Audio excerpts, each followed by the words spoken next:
invitado. Tenemos por aquí a Gustavo, profesor universitario en finanzas. Gustavo Martínez, ¿cómo estás? Muy buenas tardes. Tenemos por aquí. Hola Javier, ¿qué tal? Muy buenas tardes, ¿cómo estás? Si se puede decir algo, ¿no? Sí, eso te iba a decir, ¿no? Yo digo buenas tardes, pero ya no sé si son buenas o son, ¿no? Intentando sobrevivir un poco al panorama global. Bueno, lo primero, agradecerte que estés una tarde más con nosotros. He estado comentando tema de la libra. Hoy ha sido la noticia del día. La libra esterlina, esa caída, ese flash crash que hemos visto por la mañana, parece que ha recuperado un poco. Y bueno, todo viene un poco, se dice que viene de este movimiento por parte del Liz Truss de rebajar esa rebaja fiscal a los ciudadanos británicos. No sé cómo lo ves tú. ¿Cuál es el problema? Porque claro, reducir impuestos en principio debería ser algo bueno, ¿no? El problema a lo mejor es de dónde viene esa reducción o ese pago, eso quién lo va a cubrir, ¿no? Bueno, yo creo que te estás siguiendo un poco y lo has definido tú perfectamente bien, ¿no? Por un lado, hay dos factores que uno es clarísimo: rebajar impuestos siempre es bueno para una economía de libre mercado si quieres impulsar el crecimiento, pero claro, si tú estás actuando en la mayor rebaja de impuestos no vista desde en 50 años, no sé cuántos años, me parece que era una barbaridad, medio siglo, pero no estás rebajando el gasto público en una proporción igual, lo que estás produciendo es un déficit muy grande, o estás financiando esa rebaja con déficit, ¿no? Y con posterior deuda, ¿no? Estamos hablando de una economía, la economía inglesa, que tiene un 100% de deuda ya, y que el mercado, ante una situación así, lo que va a descontar es que vas a tener que generar inflación más tarde o más temprano para que en términos reales esa deuda se abarate y puedas hacer frente a ella, ¿no? Entonces, es clarísimo, ¿no? Yo, si soy un tenedor de libras ahora mismo, me deshago de ellas, ¿no? Porque más tarde o más temprano, con una deuda increciendo, lo que yo creo que va a pasar es que el Banco Central va a tener que generar inflación para poder pagar esa deuda en términos reales, ¿no? En términos nominales ya sabemos que no importa, lo que importa son los términos reales, ¿no? Eso por un lado. Yo creo que el mercado ha actuado muy bien y muy noblemente. La caída de la libra es la que tiene que ser en una situación actual, y luego tenemos un problema de coordinación muy claro, ¿no? Es decir, ¿cómo es posible que tú, por el lado del Estado, lo que has dicho tú, ¿no? El tema de la divergencia, por el lado del gobierno estés rebajando los impuestos, es decir, endeudando más a la economía inglesa? Porque la cuestión no es rebajar impuestos, la cuestión es reducir el gasto público, ¿no? Y por otro, tienes un banco central que te está subiendo las tasas de interés para controlar la inflación. Entonces, ¿cómo masticas eso, no? Si por un lado estás tomando medidas que son inflacionarias y por otro lado estás tomando medidas que intentan controlar esa inflación. Es que no tiene ningún sentido, ¿no? Entonces, los mercados, ante una situación de descoordinación, pues sabemos que eso provoca rechazo, ¿no? Y incertidumbre, y prefieren alejarse de esta divisa, ¿no? No debemos olvidar que no solamente está sucediendo eso, sino que está en la economía. Actualmente estamos viviendo en la economía de mercado un shortage clarísimo de dólares, ¿no? O sea, a pesar de la inflación, lo que es obvio es que todo el mundo está demandando dólares precisamente por esa inflación, ¿no? Y es un problema porque estamos viendo cómo prácticamente todas las divisas están cayendo a mínimos de muchísimos años. Probablemente, no sé si el Banco Central inglés reaccionará rápidamente, pero puede ser que lleguemos a ver incluso el cable, que es el cruce de la libra dólar, por debajo de la paridad, como estamos viendo el euro, y desde luego no es un escenario que debamos descartar, ¿no? Pero bueno, el escenario de fondo, aparte de todo lo que estamos viendo, es que el mercado está demandando dólares como si no hubiera mañana. Las emergentes están sufriendo muchísimo también. Tenemos un banco central japonés que está interviniendo el yen japonés porque no puede permitir que caiga más, y además le está costando intervenirlo. Y a ver cómo salimos de este problema, que en principio parecía que era un problema de inflación, y nos podemos ir a un gran problema de deflación, que es lo que a mí me empieza a preocupar ya, y es lo que yo estoy descontando en mis análisis y de cara a posicionarme a los 10 próximos años, ¿no? La deflación más que la inflación.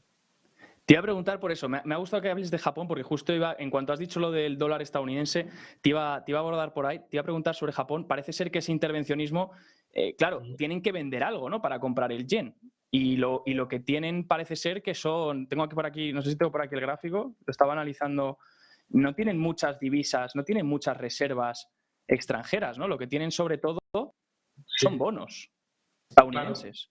Claro, o sea, al final lo que están haciendo es un apunte contable, ¿no? Lo que tienes que es incrementar el pasivo por el lado de las reservas para poder comprar más yenes japoneses que sostengan la elevada cotización contra el dólar, ¿no? Bueno, en general creo que va a ser un problema que se van a enfrentar todos los bancos centrales. O sea, ahora mismo el gran enemigo ya no es la inflación, es el dólar. Pero es que incluso yo te diría que puede ser el gran enemigo contra Estados Unidos también. Yo esta situación no la veo muy prolongada en el tiempo, porque a Estados Unidos, si bien es gran exportadora de inflación, no le interesa tener unas emergentes que se están devaluando más y más y más, porque entonces la ralentización del crecimiento mundial le va a salpicar de lleno a Estados Unidos también. Es decir, ¿hasta cuándo va a aguantar esta situación en Estados Unidos?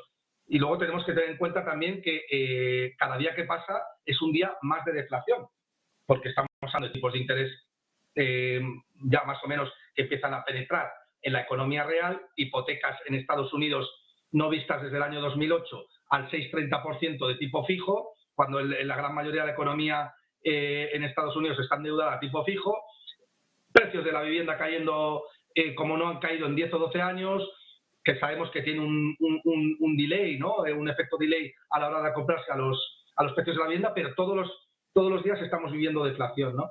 Entonces, el problema es que luchar contra la inflación es relativamente sencillo. El problema es cómo luchas contra la deflación, porque para abastecer al mercado de dólares, eso no te vale con dar una maquinita. El que sepa cómo se crea la deuda, que el 97% de lo que corre en el mercado es deuda, sabrá que son los bancos comerciales, a través de la concesión de nuevos préstamos, los que crean dólares, los que crean depósitos, los que crean dinero electrónico.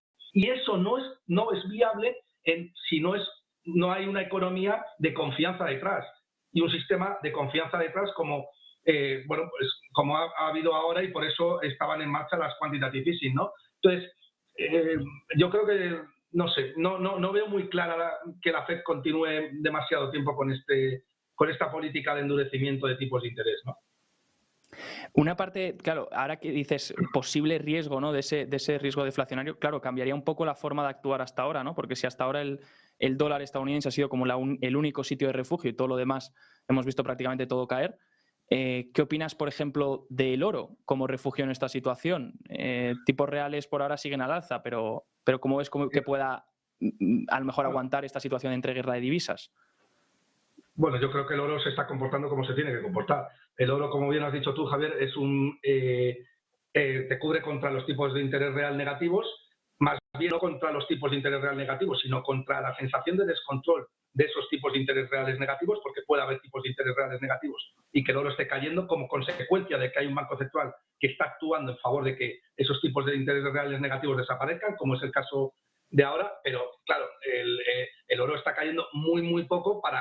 Estamos hablando del la mayor acción coordinada de la Fed para revalorizar su moneda fiat que se ha producido en la historia. Es decir, la Fed jamás había subido en un solo año, en unos pocos meses, casi un 4% los tipos de interés.